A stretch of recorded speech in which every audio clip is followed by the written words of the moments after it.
Recent voice நேயர்களுக்கு அன்பான வணக்கங்கள். கருடன் திரைப்படத்துடைய திரை விமர்சனத்தை தான் நம்ம இப்போ பார்க்க போகிறோம். கருடன் திரைப்படத்தில் சூரி, சசிகுமார், உன்னி முகுந்தன், மைம் கோபி, ஆர்வி உதயகுமார் இவங்க எல்லாரும் நடிச்சிருக்காங்க. விடுதலைன்ற ஒரு படம் வந்தது பிறகு சூரியோடைய ரேஞ்சே வேறு லெவலுக்கு போயிடுச்சுன்னு தான் சொல்லணும். ஒரு காமெடி நடிகராக, குணச்சித்திர நடிகராக இருந்து இப்போ கதாநாயகன் லெவலுக்கு வளர்ந்துருக்காருன்னா அதுக்கு முக்கியமான ஒரு பங்களிப்பு வந்து விடுதலையில் அவர் பண்ண அந்த பெரிய லெவல் பர்ஃபார்மன்ஸ் தான். என்னடா இல்லைண்ணே, அண்ணன் அடிக்க போனீங்க. அடங்கப்பா, எல்லாருக்காகவுமே வாங்கியாச்சு. ஸோ உங்களுக்கும் வந்து இந்த மாதிரி ஒரு ஃபுல்ஃபில்டான ஷாப்பிங் எக்ஸ்பீரியன்ஸ் வேணும்னா கண்டிப்பாக வேலவன் ஸ்டோர்ஸ் உஸ்மான் ரோடுக்கு வாங்க. சரி, கருடன் திரைப்படத்தில் என்னங்க கதை? கருடன் திரைப்படத்துடைய கதை என்னென்னா, ஒரு நிலத்தை ஆக்கிரமிக்க துடிக்கக்கூடிய ஒரு அரசியல்வாதி அந்த இடத்த எப்படியாச்சும் நம்ம பேரில் பட்டா பண்ணிக்கணும், நம்ம பேரில் சொந்தம் கொண்டாடணும்னு நினைக்கிறாரு. ஆனால் அந்த இடத்தோடைய மூலத்தாய் பத்திரம்னு சொல்லுவாங்கள்ல, அது வந்து ஒரு கோயில் ட்ரஸ்ட்டுக்கு உண்டானவங்ககிட்ட இருக்குது. அதை எப்படியாச்சும் எடுத்துட்டா அதை நம்ம பேரில் மாற்றிக்கலாம் அப்படின்னு துடிக்கிற ஒரு அரசியல்வாதி. அவர் தான் ஆர்வி உதயகுமார். பழைய படங்கள்லாம் இயக்கியிருப்பார். அந்த டைரக்டர் இந்த படத்தில் ஒரு நெகட்டிவ் ரோல் பண்ணியிருக்காரு. ஆனால் அந்த ஊரில் இணை பிரியாத 2 நண்பர்கள், ஒன்று சசிகுமார், இன்னொன்று உன்னி முகுந்தன். இந்த உன்னி முகுந்தனுக்கு ரொம்ப விசுவாசமாக இருக்கக்கூடியவர் தான் சூரி. சொக்கன் அப்படின்ற ஒரு கேரக்டரில் உண்மையிலே சொல்லப்போனால் தூள் பண்ணியிருக்காரு அப்படின்னு தான் சொல்லணும் சூரி. அதாவது சூரிக்கு அடித்தது ஜாக்பாட் அப்படின்னு வந்து சொன்னோன்னா அது மிகையாகாது. அந்த அளவுக்கு வந்து ஒரு நேர்த்தியான ஒரு விறுவிறுப்பான ஒரு கதாபாத்திரம் தான் சூரி அவர்களுடைய கதாபாத்திரம். திடீர்னு பார்த்தீங்கன்னா சூரி சைலண்ட்டான ஒரு ரோல் பண்ணுறாரு. திடீர்னு பார்த்தீங்கன்னா அந்த படத்தில் ஆக்ரோஷமாக இருக்கார். திடீர்னு பார்த்தீங்கன்னா நகைச்சுவையும் பண்ணுறாரு. நான் என்றைக்கும் பழசை விட்டுற மாட்டேங்கன்னு சொல்கிறது அளவுக்கு நகைச்சுவை விடாத அளவுக்கு வந்து அங்கங்கே நகைச்சுவையும் பண்ணுறாரு இந்த படங்களில். சரி, ஓகே. இந்த படத்துடைய கதை என்ன?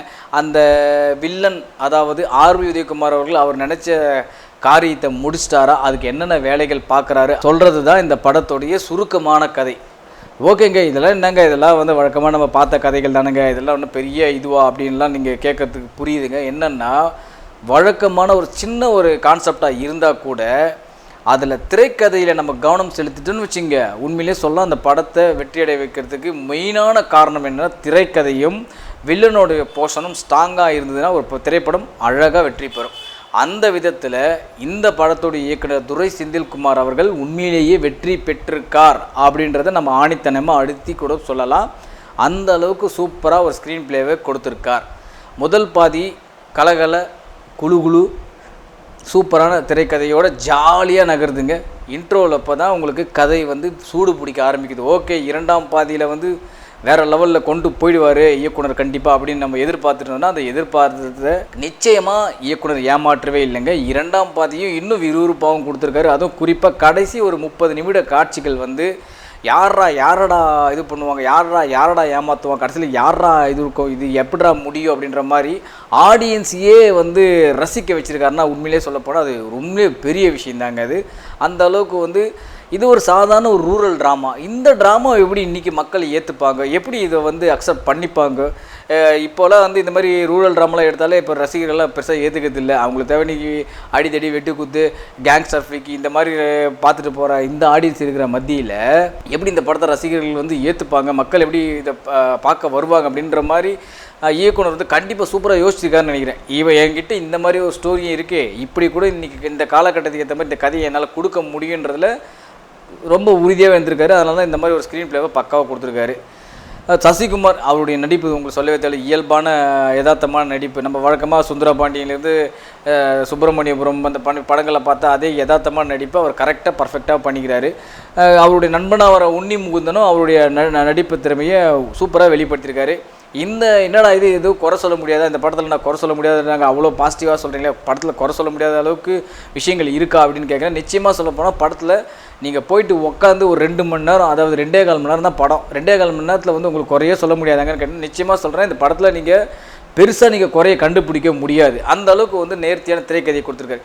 என்ன ஒன்றுன்னா, இந்த படத்தில் ஹீரோயினுடைய விஷயம் வந்து பூதாகரமாக வெடிக்கலையே, பூதாகரமாக இல்லையே, பெரிய லெவலில் ஹீரோயினுடைய கதாபாத்திரம்லாம் அமையிலையேன்னு வேணால் நம்ம அதை வேணால் சொல்கிறதுக்காக வேணால் எடுத்து சொல்லலாம் ஒரு குறையாக இருக்குது அப்படின்ற மாதிரி. பட் இப்போ ஏன்னா இந்த படத்துக்கு வந்து எதுக்கு தேவை, இந்த கதையே வந்து இந்த 4 பேரை சுற்றி தான் நடக்குது. நமக்கு எதுக்கு ஹீரோயினுக்கு போட்டு டூயட் சாங்கை போட்டுக்கிட்டு ஃபாரினில் போயிட்டு டான்ஸ் ஆடிக்கிட்டு இதெல்லாம் தேவையா நமக்கு அப்படின்ற மாதிரி வந்து யோசிக்க வைக்காமல், இவ்வளோ தான்ப்பா ஹீரோயினுக்கு உண்டான விஷயம், அவங்க வந்து ஒரு ஹீரோயின் வந்து ஃபேமிலி உமனு, இன்னொரு உண்மையில வந்து கதாநாயகன் லவ் பண்ணுவார் இப்படின்ற மாதிரி ஷார்ட்டாக முடிச்சிட்டாங்க. எங்களுக்கு தேவை இந்த 4 பேர் சுற்றி கதை நடக்கணும், அவ்வளோதான். அதுக்கு உண்டான திரைக்கதை என்னவோ அதை நான் அனுப்பிச்சிட்டேன். எனக்கு எதுக்கு ஹீரோயினோட போர்ஷனை போட்டு இன்னொரு 20 நிமிஷம் இழுத்துக்கிட்டே இருக்கணும் அப்படின்றதுக்காக வந்து ஈக்குவல் நினச்சா என்னன்னு தெரியல. உண்மையிலே சொல்கிறேன், இந்த படத்துக்கு இதுவே போதும் அப்படின்ற மாதிரி நினச்சிட்டாரு. இந்த மாதிரி ஒரு கதையை இந்த லெவலில் இருக்கிற ஹீரோக்களையே வைத்து முடித்திருப்பது உண்மையிலேயே சொல்லப்போனால் இது ஒரு பாராட்டுக்குரிய விஷயம்தான். பெரிய கைடா, நாளைக்கு பிரச்சனைனா ஒன்றை கோர்த்து விட்டு அவங்க கலந்துக்குவாங்கடா. சரி, இந்த படத்தோட டெக்னிக்கல் ஒர்க்கு எப்படி இருக்குது அப்படின்னு பார்த்தீங்கன்னா, கேமரா ஒர்க்கு, அந்த ஷார்ட் ஆங்கிளில் காட்டுறது, லாங் ஷாட்டில் காட்டுறது, ஊரில் நடக்கிற திருவிழாக்களை காட்டுறது, ஒரு இருட்டுக்குள்ளே ஒரு காரை வந்து ஓட்டிகிட்டு வரும்போது வந்து எப்படி வந்து ஒரு ஒரு ஒரு நகரத்துலேருந்து இன்னொரு நகரத்துக்கு எங்கெங்கெல்லாம் ஷார்ட் ரூட் இருக்கும், இந்த மாதிரி விஷயங்கள்லாம் வந்து மேப்லேயே நமக்கு காட்டுறாங்க. பட் அந்த ஊர் சைடில் இருக்கிறவங்களுக்கும் தெரியும். இப்போ சென்னையில் இருக்கிறவங்களும் அதெல்லாம் தெரியுமான்னு தெரியல, வெளியூர் இருக்கிறவங்களும் அந்த மாதிரி ஊர் இருக்கான்றது தெரியுமான்னு தெரியல. பட் இருந்தாலும் வந்து கேமரா ஒர்க்கு பர்ஃபெக்டாக பண்ணியிருக்காங்க. நம்ம யுவன் சங்கர் ராஜா இந்த படத்துக்கு இசையமைச்சிருக்காரு. எங்கே இருந்தீங்க சார் அப்படின்ற மாதிரி இவ்வளோ நாளாக ஏன் சார் எங்கே இருந்தீங்க, எங்கே போயிட்டீங்க, ஏன் சைலண்ட்டாக இருந்துட்டீங்கன்ற மாதிரி கேட்க வைக்கிற அளவுக்கு வந்து பின்னணி இசையை உண்மையிலே சொல்கிறேன் பட்டையை கிளப்பியிருக்காரு தான் சொல்லலாம் யுவன் சங்கர் ராஜா. ஏன் இவ்வளோ நாள் சைலண்ட்டாக இருந்தீங்க, திரும்ப இந்த மாதிரி இசையை கொடுங்க அப்படின்ற மாதிரி கேட்க வைக்கிற அளவுக்கு அவருடைய இசையை வந்து அமைச்சிருக்கு.